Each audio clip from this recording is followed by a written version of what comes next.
Hi everyone, I'm Dexter, 33, a software developer from Boston who grew up with controlling parents who always favored my sister. When a dream job opened up in Madrid, I jumped at the chance selling my house before leaving. I thought I'd tied up all loose ends until I got a frantic call from my sister while enjoying tapas at a local restaurant.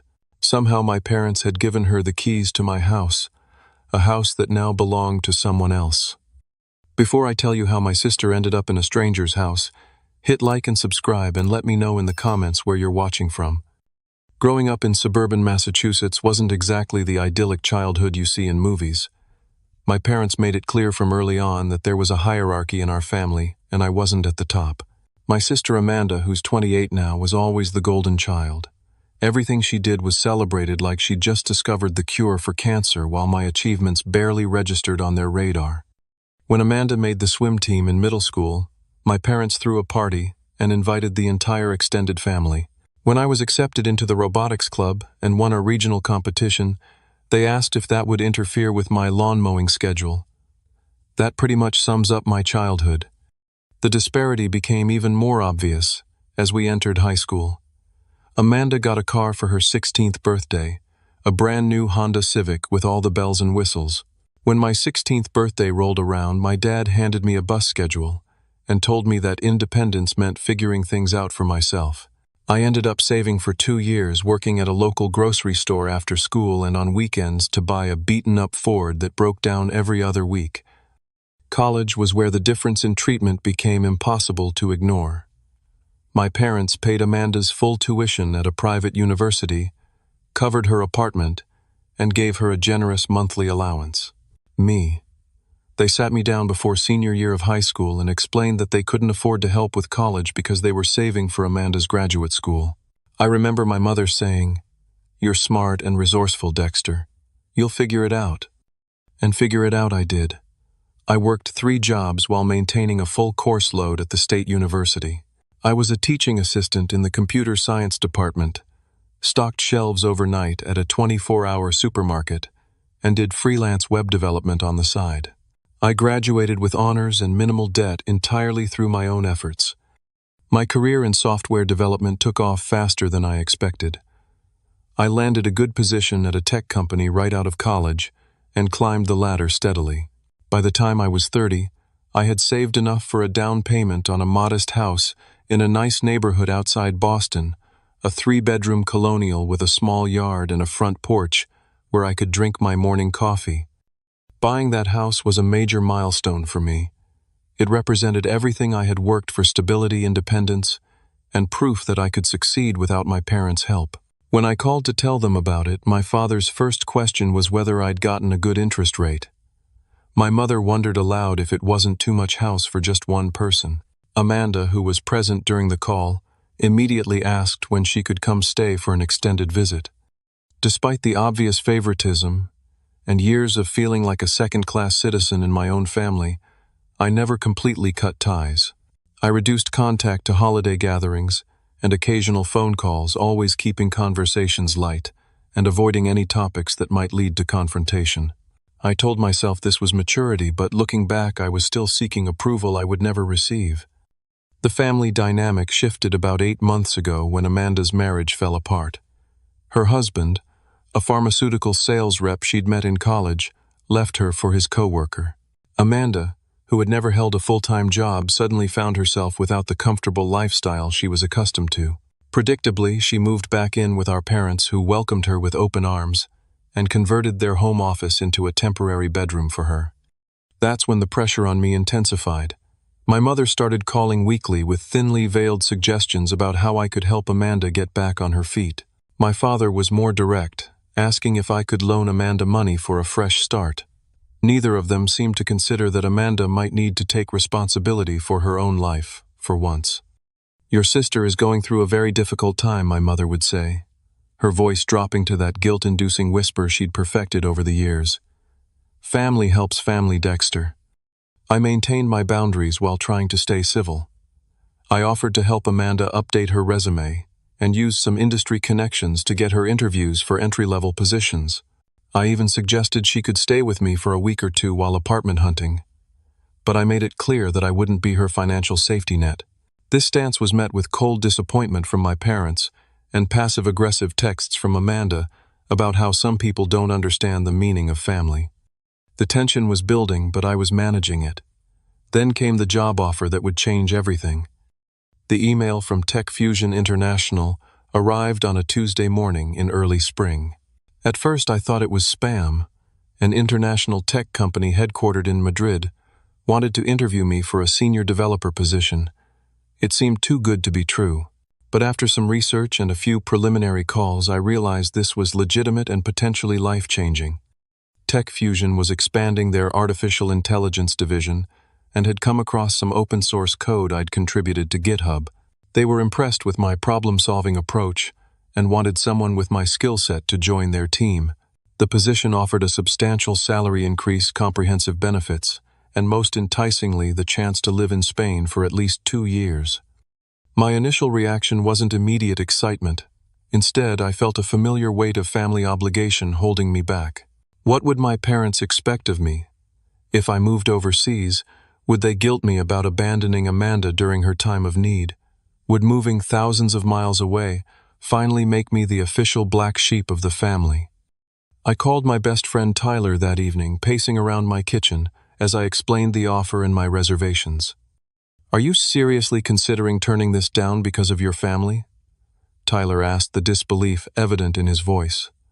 "The same family that made you work 3 jobs through college while paying your sister's full ride." "It's complicated," I said, though even to my own ears that sounded weak. "No, it's not," Tyler shot back. "It's actually very simple. This is your life, Dex, not theirs. When was the last time they considered your needs before making a decision?" That question hit me hard. I couldn't remember a single instance when my parents had prioritized my happiness or well-being over Amanda's. Not one.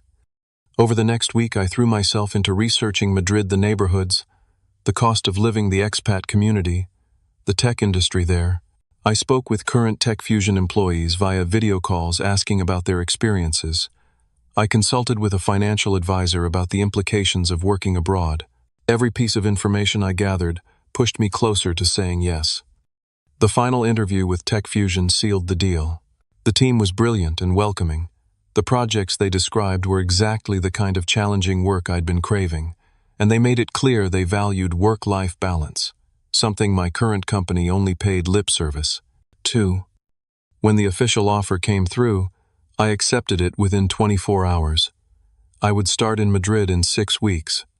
Telling my family was exactly as difficult as I'd anticipated. I called my parents on a Sunday afternoon, hoping to catch them in a good mood after church. "Madrid, Spain," my mother repeated as if I'd said I was moving to Mars. "But why would you want to leave Boston? Everything you need is here." "This is a fantastic career opportunity, Mom," I explained, trying to keep the defensive tone out of my voice. "It's a significant promotion and a chance to work with cutting-edge technology." "What about your house?" my father interjected. "You can't just abandon property, Dexter. That's irresponsible." "I'm figuring that out," I said, which was true. I was weighing my options between selling and renting. There was a pause, and I heard muffled voices as my parents covered the phone to discuss privately. When they returned, my mother's voice had that saccharine quality that always preceded an unreasonable request. "You know this could actually work out perfectly," she said. "Amanda has been struggling to find affordable housing since the divorce. She could house sit for you while you're gone. It would help both of you." I should have expected this, but it still took me by surprise. "No, that's not going to work," I said firmly. "I'm either going to sell the house or rent it through a property management company." "But why pay strangers when family could help?" my father demanded. "Amanda would take good care of the place." The same Amanda who had never paid a bill on time in her life, who had called me 6 months ago because she didn't know how to reset a circuit breaker, who had never lived independently without her parents or husband managing the practical aspects of life. That Amanda— "I've already made my decision," I said, surprised by how steady my voice remained. "This isn't up for discussion." The conversation deteriorated from there, with my parents suggesting I was being selfish and unreasonable. When Amanda called later that evening to echo their sentiments, and explain how perfect it would be for her to live in my house rent-free. I cut the conversation short and told her my decision was final. In the following days, I decided selling the house made the most sense. The Boston real estate market was hot, and I didn't want the hassle of being a landlord from overseas. I contacted a realtor who had helped a colleague sell his condo, and within days we had professional photos taken and the listing went live. To my surprise and relief, we received multiple offers within the first week, most above asking price. I accepted a clean offer with a quick closing timeline from a young couple who had been house hunting for months. They were flexible about the closing date, which aligned perfectly with my relocation plans. Throughout this process, I kept details vague when talking to my family. I told them I was handling the house situation and changed the subject whenever they pressed for specifics. I knew telling them I was selling would only create drama I didn't need while preparing for an international move. It wasn't dishonesty, I reasoned, just strategic information management. The weeks before my departure were a whirlwind of activity. I sold or donated furniture I wouldn't need, put important documents and sentimental items in storage, and worked with the closing attorney to ensure everything was in order for the sale. TechFusion arranged temporary housing for my first month in Madrid, giving me time to find a permanent place once I arrived. 2 weeks before my flight to Spain, I signed the closing documents and handed over the keys to the new owners, a milestone that felt both terrifying and liberating. The house that had represented my independence now represented my freedom to start a new chapter. I said nothing to my family about the sale. I simply told them I had resolved the house situation and was focused on my move. They seemed to assume I had worked out some arrangement with a property management company, and I didn't correct them. Maybe that was cowardly, but after years of family tension, I chose the path of least resistance. With my belongings either stored, shipped, or packed in the 2 suitcases I would take with me, I was ready for Madrid. I felt lighter than I had in years, unburdened by property, and temporarily at least the weight of family expectations. Stepping off the plane at Madrid Barajas Airport felt like entering another dimension.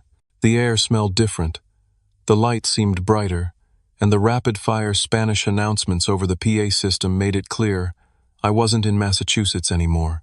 For the first time in my adult life, I was completely untethered from my past and the roles I'd been assigned by my family. The company had arranged for a driver to meet me at the airport. He held a sign with Senor Dexter Reynolds, written in bold letters, a small detail that made me smile.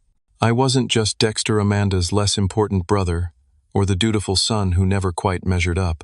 Here I was, Senor Reynolds, the new senior developer from America, who had been specifically recruited for his expertise. My temporary apartment was in Chamberí, a residential neighborhood that balanced local authenticity with enough amenities to help an American adjust to Spanish life. The company had stocked the refrigerator with essentials and left a welcome basket with Spanish wine, olive oil, and a guidebook to Madrid. A handwritten note invited me to a team dinner the following evening. This level of thoughtfulness was foreign to me after years of feeling like an afterthought in my own family. That first night, jet-lagged but too excited to sleep, I sat on the small balcony overlooking the street. Below me, Madrid pulsed with life, even at 11 at night. People strolled unhurriedly, stopping to chat with neighbors. The sounds of laughter and conversation floated up to my perch. I sipped the welcome wine and felt something unfamiliar settle into my chest. Possibility. My first day at TechFusion exceeded my expectations. The office was in a renovated historic building with modern interiors, exposed brick walls alongside cutting-edge technology. My team consisted of developers from Spain, Germany, India, and Brazil, creating a rich mixture of perspectives and approaches to problem-solving. My manager, Elena, spent 2 hours introducing me to the team and outlining the projects I'd be working on. When she asked if I had any questions, I mentioned I was looking for a more permanent apartment. "We usually have lunch as a team on Fridays," she said. "But today is special because you're joining us. Everyone can give you advice about neighborhoods during lunch."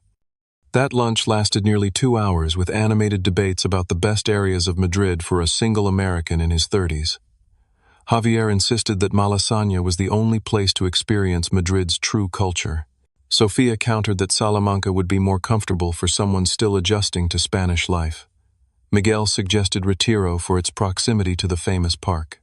No one rushed back to their desks, and Elena seemed to encourage the extended break. This was my first taste of the Spanish approach to work-life balance, productive intensity, during work hours but with space for connection and enjoyment. Over the next 2 weeks, I fell into a rhythm that felt both exciting and comforting.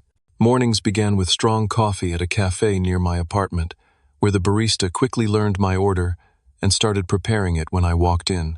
Workdays were challenging but fulfilling with colleagues who valued collaboration over competition.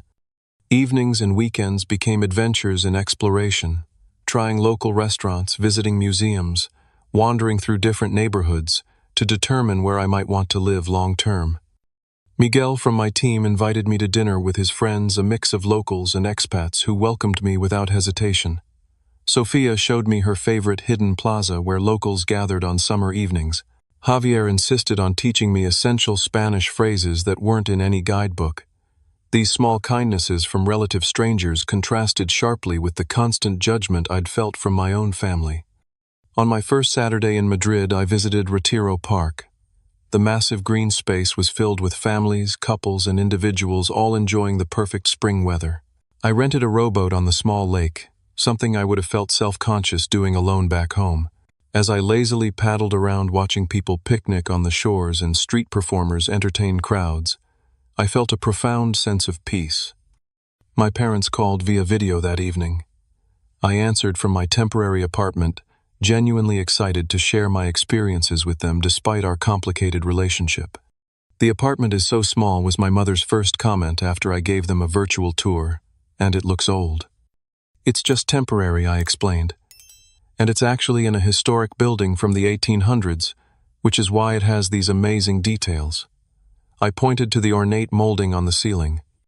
"Have you found a job yet?" my father asked, seemingly forgetting that I had moved for a specific position. "I already have a job, Dad. I moved here for it.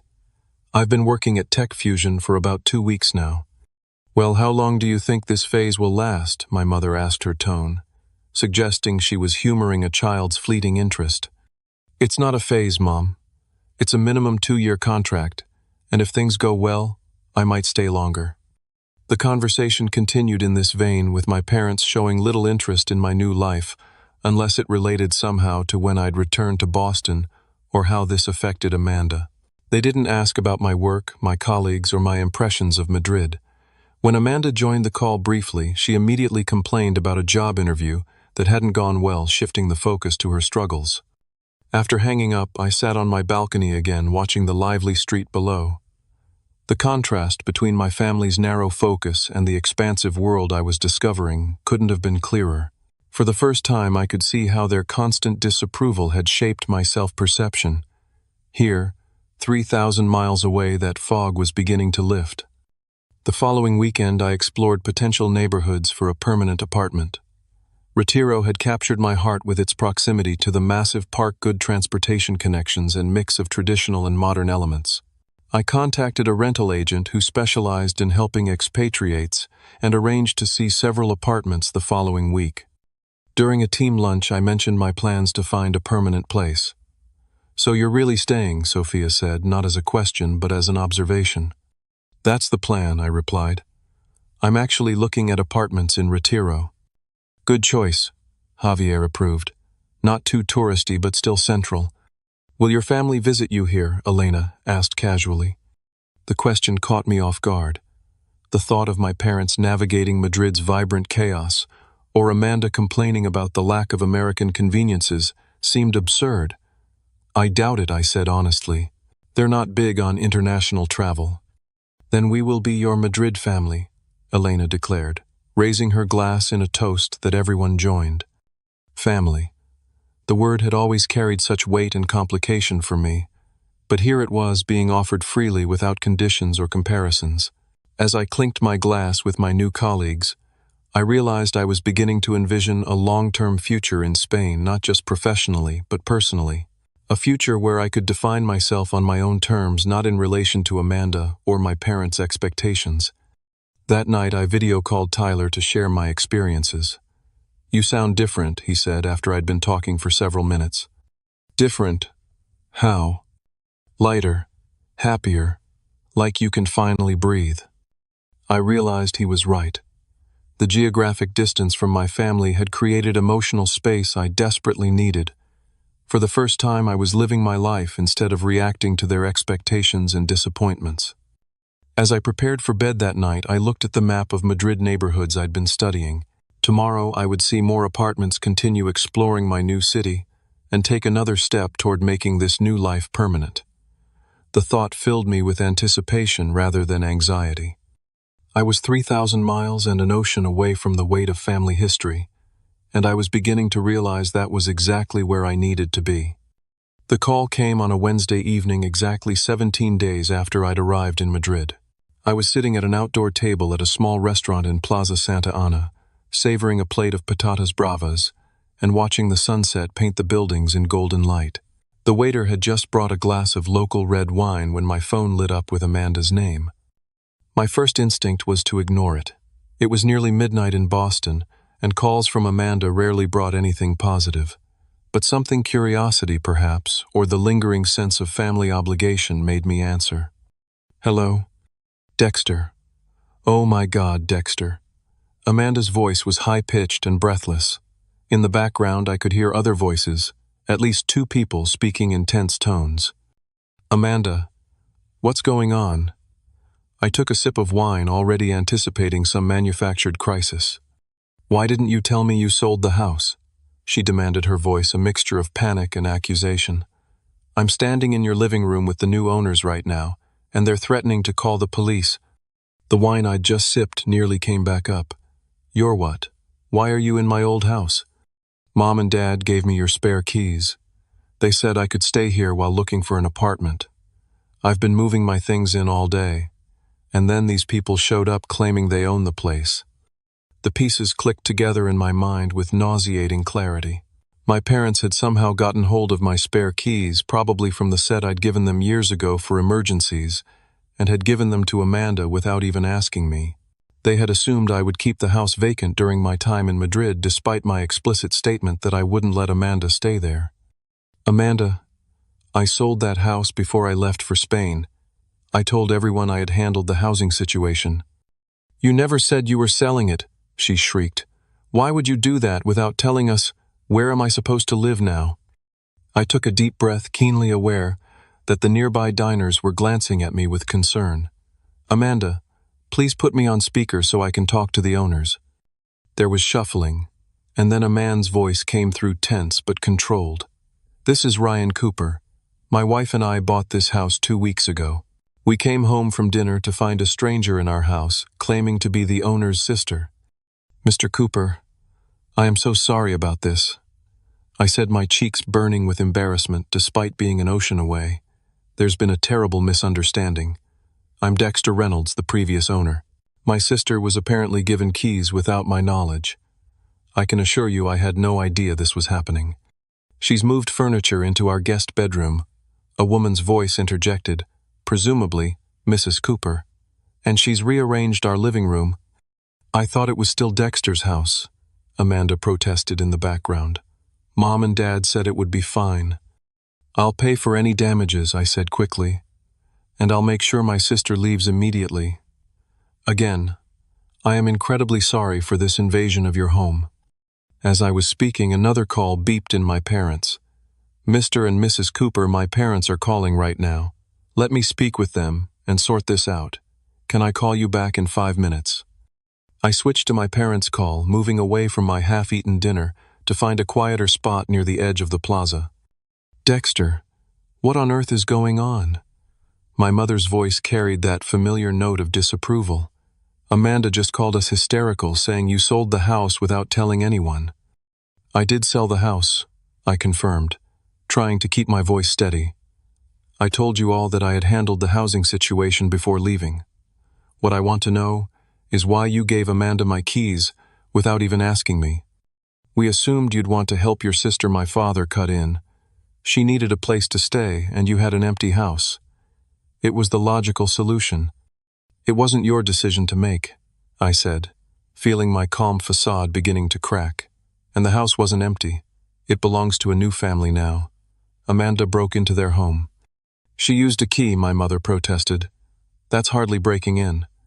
A key she shouldn't have had to a house that isn't mine anymore. Dad, she could be arrested for this. There was a pause, and I could almost see them exchanging looks over the phone. You need to fix this, Dexter, my father finally said, his voice hardening. Buy the house back if you have to. Your sister needs a place to live. The absurdity of this demand momentarily left me speechless. When I found my voice again, it was surprisingly steady. I'm not buying back the house. Amanda needs to gather her things and leave the Coopers' home immediately. I'll arrange for a hotel for her tonight. This is so typical of you, my mother sighed dramatically. Always thinking of yourself first. If you had just told us you were selling. I am a 33-year-old adult, I interrupted. I don't need permission or approval to sell my own property. Now, I need to call the Coopers back and try to prevent them from pressing charges against Amanda. I ended the call before they could respond and immediately dialed the number Ryan Cooper had used to call me. When he answered, I could hear Amanda in the background still arguing with Mrs. Cooper. Mr. Cooper, I've spoken with my parents. I want to assure you that my sister will leave your home immediately. I'm arranging a hotel for her right now. She's refusing to leave, he replied, the frustration evident in his voice.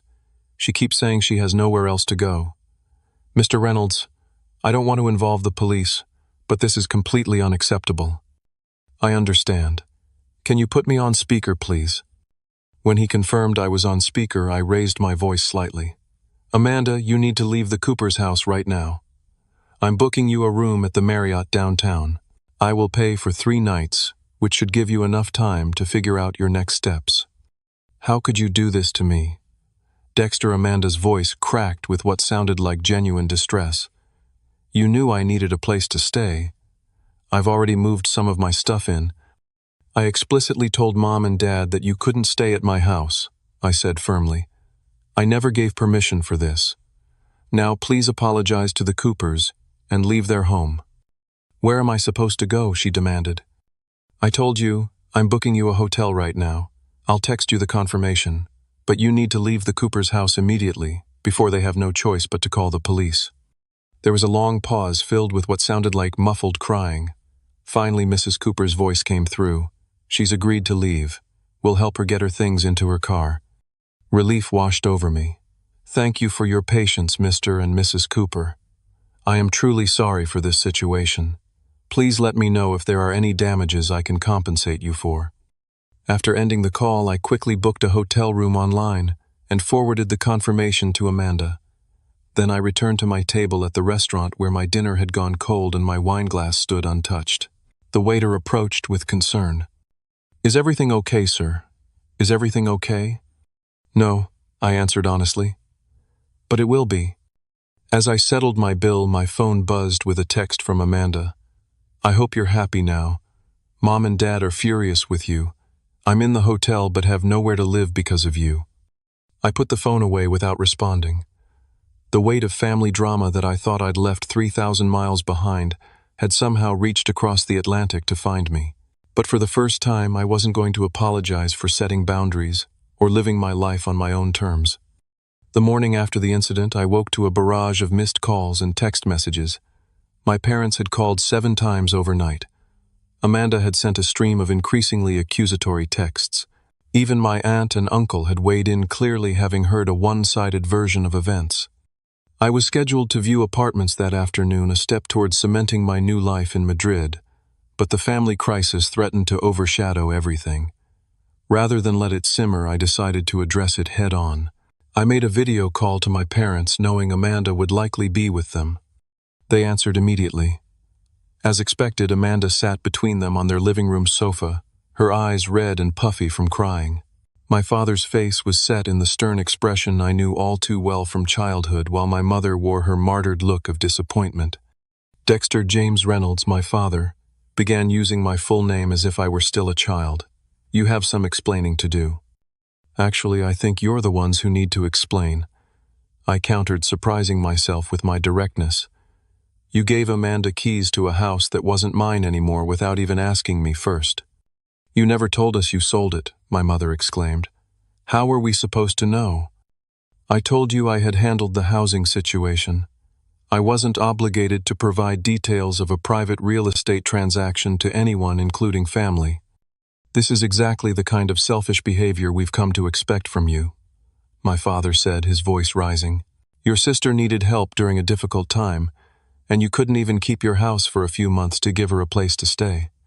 I offered to help Amanda in other ways, I reminded them. I updated her resume, connected her with job opportunities, even offered temporary housing while she looked for her own place. What I didn't offer was to keep a property I no longer needed so she could live rent-free indefinitely.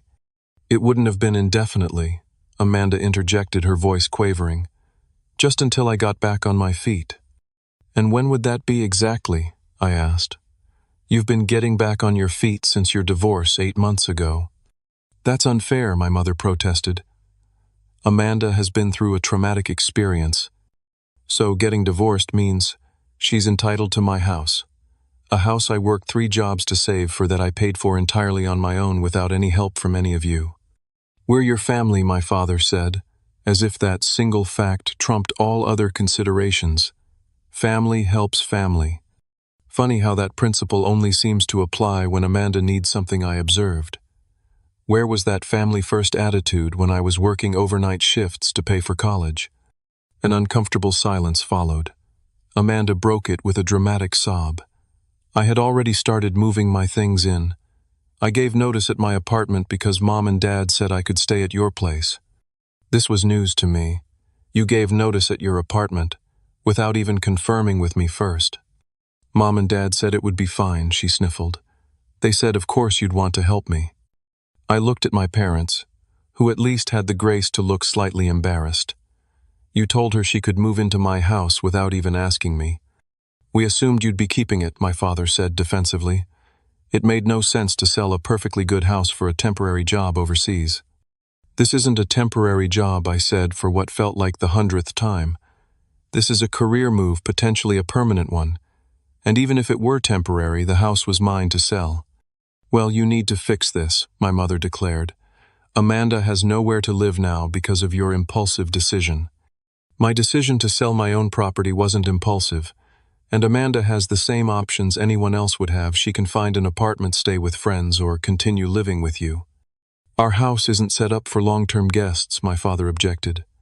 Neither was mine, I pointed out. Yet you had no problem volunteering it. This conversation isn't productive, my mother interjected. The fact is, Amanda needs a place to live, and you're in a position to help. Can't you talk to the people who bought your house? Offer to buy it back? You're making good money at this new job, aren't you? The suggestion was so outlandish that I almost laughed. I'm not buying back the house. The Coopers are a young family who were thrilled to find their first home. I'm not going to upend their lives because you all made assumptions about my property. Then what do you suggest? My father demanded. I suggest Amanda take the hotel time I've paid for to find her own apartment. I suggest you both stop making promises on my behalf. And I suggest we all acknowledge that I'm an adult who gets to make his own decisions without family approval. Amanda burst into fresh tears. You've always been so selfish, Dexter. You know I can't afford an apartment in this market with my part-time job. Then get a full-time job, I said simply, like most adults have to do. How dare you, my mother gasped. Amanda has been through enough without your callous attitude. I'm not being callous, I'm being realistic. And honestly, I'm tired of being made to feel like the bad guy for having boundaries. My father leaned forward, his expression darkening. If this is how you treat family, perhaps you should reconsider what family means to you, Dexter. Your sister needs help, and you're turning your back on her from 3,000 miles away. I'm not turning my back on anyone. I've offered reasonable help. What I'm not offering is to upend my life and finances to solve a problem Amanda created for herself with your encouragement. Well, if that's your attitude, maybe we should reconsider our relationship, my father said coldly. I won't have a son who abandons his sister in her time of need. In the past, this threat would have devastated me, the ultimate parental disapproval I'd spent my life trying to avoid. But sitting in my Madrid apartment, looking at their angry faces on my screen, I realized something profound. Their disapproval no longer held power over me. If that's how you feel, I respect your decision, I said calmly. But I stand by mine. My mother looked shocked, clearly having expected me to cave under the threat of family estrangement. Amanda's tears stopped abruptly, as she realized her usual tactics weren't working. "You don't mean that?" my mother said uncertainly. "Family is everything, Dexter. Family should be supportive, not manipulative," I replied. "I've spent my entire life trying to earn approval that never came. I'm done with that now." "So you're choosing your fancy European life over your own sister," Amanda accused. "I'm choosing healthy boundaries over endless emotional manipulation," I corrected her. "And I'm choosing to live my life on my own terms, not as a supporting character in the Amanda show." "This discussion is over," my father declared, reaching for the end call button. "When you come to your senses and remember what family means, you can call us." The screen went black before I could respond. I sat in silence for a moment, waiting for the familiar wave of guilt and anxiety that usually followed confrontations with my family. Instead, I felt an unexpected sense of clarity and calm. My phone buzzed with a text from Ryan Cooper. "Just wanted to let you know your sister has removed all her belongings from our house. No damage done. We understand this wasn't your fault." I thanked him for his understanding and apologized again for the intrusion. His gracious response stood in stark contrast to my family's reaction, despite the fact that he was the truly wronged party in this situation. As I prepared to meet the real estate agent for apartment viewings, I realized I was standing at a crossroads. The path of least resistance would be to call my parents back, apologize, and figure out some way to help Amanda, perhaps sending money for an apartment deposit or offering to pay part of her rent for a few months. It would smooth things over temporarily and restore the familiar if dysfunctional family dynamic. The other path was rockier and less certain. It meant maintaining the boundaries I'd established, accepting that my parents might actually follow through on their threat of estrangement, and building a life based on my own values rather than their expectations. As I locked my temporary apartment and headed out into the Madrid sunshine, I knew which path I was choosing. The aftermath of the confrontation with my family brought an eerie silence. For 3 days, no calls, no texts, no emails, a stark contrast to the barrage that had preceded it. In that silence, life in Madrid continued. I found an apartment I loved in Retiro, with large windows overlooking a tree-lined street and within walking distance of the park. I signed a 1-year lease with an option to renew another step toward making Madrid my home. On the 4th day, an email arrived from Amanda. The subject line read simply, "I'm sorry." I opened it with caution, half expecting another guilt trip packaged as an apology. "Dexter, I've had some time to think about what happened. While I still wish you had told us directly that you were selling the house, I understand that I shouldn't have assumed I could live there without your explicit permission. Mom and Dad encouraged me to believe it would be fine, but I should have checked with you directly. I'm sorry for the position I put you and the new owners in." The apology was more self-aware than I had expected from Amanda. She went on to explain that she had found a small apartment she could afford with her part-time job and some savings from her divorce settlement. Our parents were helping with the security deposit. The tone was civil, even somewhat mature, though she couldn't resist, adding that she hoped I wouldn't abandon the family completely, just because of this misunderstanding. I responded with equal civility, congratulating her on finding an apartment and assuring her that I wasn't abandoning anyone, merely establishing healthy boundaries. I concluded by expressing hope that we could move forward with a more balanced relationship based on mutual respect. Her reply came quickly. "I think I understand. I've been doing some thinking about how things have always been between us. I never realized how different our experiences were growing up. Maybe we can talk about it sometime." This unexpected opening surprised me. For the first time, Amanda seemed to be acknowledging the family dynamic that had shaped both our lives in such different ways. I agreed that a conversation might be valuable, suggesting we give it some time first to let tensions settle. My parents were less quick to reconcile. A week after the confrontation, my mother sent a text that managed to be both an olive branch and a guilt trip. "We miss hearing from you. Hope your job is going well. Amanda has found a little apartment, no thanks to your help, but she's managing. Call when you can." I chose to focus on the positive elements of the message, responding that I was glad to hear about Amanda's apartment, and that yes, the job was going extremely well. I attached a few photos of Madrid landmarks I'd visited, extending my own subtle olive branch, without apologizing for standing my ground. 2 days later, my father called. The conversation was strained but civil. He didn't mention our argument directly, focusing instead on neutral topics like the weather in Boston and a baseball game he'd attended. Near the end of the call, he cleared his throat in the way he always did before saying something difficult. "Your mother and I have been talking," he began. "We may have overreacted about the house situation. We should have asked you before telling Amanda she could stay there." Coming from my father, this qualified as a significant apology. I accepted it for what it was without pressing for more or offering unnecessary apologies of my own. "I appreciate that, Dad. I hope we can move forward with better communication." "That seems reasonable," he agreed, his tone suggesting this was as far as he was willing to go. "So tell me more about this Madrid job. Is it really something that could be permanent?" It wasn't a full reconciliation, but it was a start. Over the following weeks, communication with my family slowly resumed, though with a different quality than before. I was more direct about my boundaries, and they were somewhat grudgingly more respectful of them.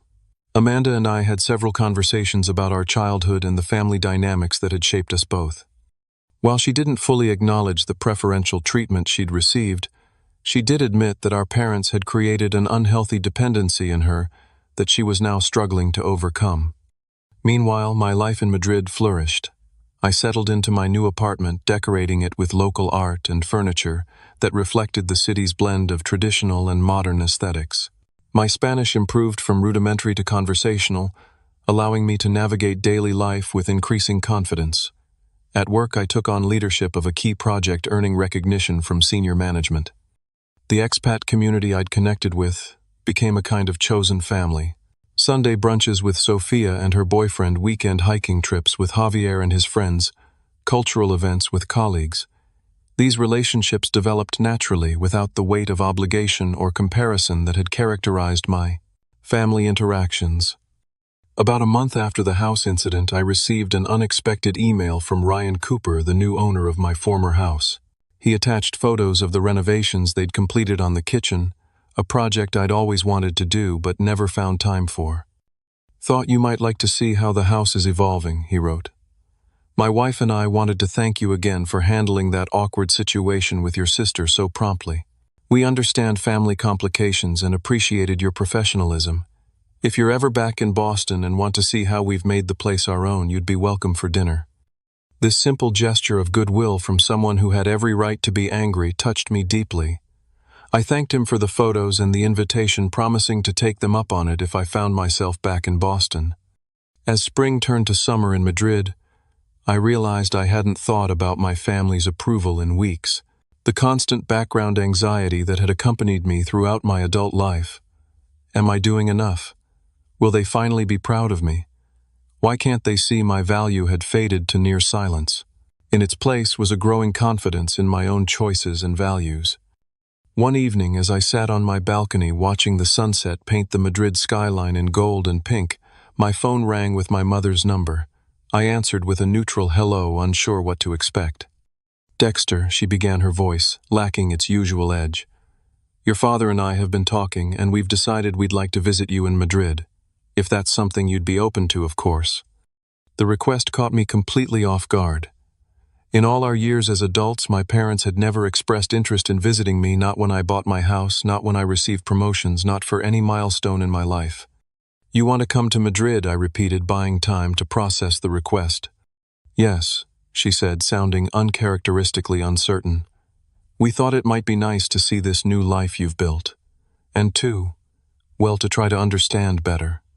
In that small hesitation, I heard something I'd rarely detected from my mother, an admission that there might be something she didn't fully understand, and a willingness to learn.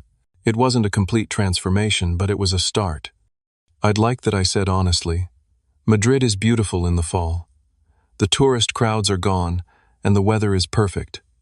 Then we'll look at flights for September," she said, relief evident in her voice. "And Dexter, thank you. As I ended the call, I realized that standing my ground hadn't resulted in the family estrangement I'd feared all my life. Instead, it had created space for a potentially healthier relationship, one based on mutual respect, rather than obligation and comparison. I didn't harbor illusions that one visit would transform decades of family dynamics, but it was a step in a new direction. The Madrid sun dipped below the horizon, bathing my balcony in twilight. Below, neighbors gathered at sidewalk cafes, sharing meals and conversation. In this moment, 3,000 miles from where I began, I felt something I'd been chasing my entire life. The quiet certainty that I was exactly where I was supposed to be living, a life of my own choosing. 6 months have passed since that fateful evening when Amanda found herself in a stranger's house. 6 months of building a new life in Madrid, while negotiating a new relationship with my family from across an ocean. It hasn't been a straight line from chaos to resolution. Real life rarely works that way, but the journey has taught me lessons I never expected to learn at 33. Amanda found her footing more quickly than any of us anticipated. The small apartment she initially rented as an emergency measure has become a home she takes pride in. She got a full-time position as an administrative assistant at a local community college, her first sustained employment since before her marriage. We video chat every few weeks, and I've noticed a gradual shift in her demeanor. Less entitlement, more self-reliance. She recently mentioned she's started therapy to address her dependency patterns, a step I quietly celebrated. My parents visited Madrid in September as planned. The 4-day visit had tense moments, particularly when my mother compared everything unfavorably to Boston, but there were breakthroughs too. My father expressed genuine interest in my work, asking questions that showed he was truly listening to my explanations. My mother, after initially complaining about the strange food, found herself enchanted by a small family-run restaurant in my neighborhood, even requesting recipes from the owner's daughter who spoke some English. On their last evening, as we shared a bottle of wine on my balcony, my father cleared his throat in his characteristic way. "You seem settled here," he observed. "More so than you ever did back home." "I am," I confirmed. "Madrid suits me." "We didn't always make things easy for you growing up," he continued, surprising me with this acknowledgement. "Your mother and I had certain expectations, and when you and Amanda responded differently to them, you favored the response that was easier to understand," I finished for him. He nodded slowly. "It wasn't fair. We're beginning to see that now." It wasn't a complete apology or a full reckoning with the past, but from my father it was significant. When they left the next morning, our goodbyes held a warmth that had been absent from our relationship for years. The incident with the house keys became a turning point in more ways than one. It forced a confrontation that had been brewing for decades, lancing a wound that needed air to heal. The initial pain and chaos gave way to clearer boundaries and more honest communication. I no longer walk on eggshells around my family, and they no longer presume to make decisions on my behalf. My life in Madrid has exceeded all expectations. Tech Fusion promoted me to lead a new AI ethics initiative, a role that combines technical skills with the philosophical questions that have always fascinated me. I've become fluent enough in Spanish to navigate daily life with confidence, though I still stumble through complex conversations. My apartment in Retiro feels more like home than any place I've lived before. The friendships I've made here have deepened into something that feels like family chosen, family based on mutual respect and genuine connection, rather than obligation. Sophia and her boyfriend have become my regular Sunday brunch companions. Javier includes me in his close-knit group of friends who gather for hikes in the mountains north of Madrid. Elena and her husband have me over for dinner at least once a month, their children now greeting me with enthusiastic hugs. I started therapy myself, working through the lingering effects of growing up as the less favored child. The patterns established in childhood run deep, and untangling them takes time and patience. But with each session, I find myself more comfortable in my own skin, less driven by the need for approval I may never fully receive.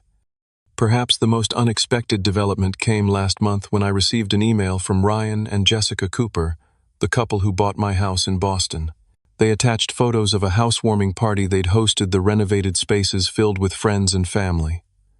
"We wanted you to see how your house has become our home," Jessica wrote. "Every space holds new memories now." Instead of feeling nostalgic or regretful, I felt a profound sense of rightness. The house had served its purpose in my life, a stepping stone to independence, a symbol of my hard work and self-reliance. Now it was fulfilling its purpose for another family, providing the same sense of achievement and shelter I had once found there. Last week, Amanda called with news she'd been accepted to a paralegal certification program and was considering a career change. "I never thought I'd go back to school," she admitted. "But after everything that happened, I realized I need to build my own life, not wait for someone to provide it for me." "I'm proud of you," I told her, and meant it. The journey from that chaotic night to this moment of self-awareness couldn't have been easy for her either. "I had a good example," she said quietly, "even if I didn't always appreciate it at the time." As the sun sets over Madrid this evening, I find myself reflecting on the strange sequence of events that led me here. If my parents hadn't given Amanda those keys, if she hadn't entered a stranger's house thinking it was still mine, would I have found the courage to confront decades of family patterns? Would they have been forced to see me, really see me as an independent adult with the right to make my own choices? Sometimes the most painful moments become the most transformative. The key incident literally and figuratively unlocked a new phase of life for all of us. Amanda is finding her independence.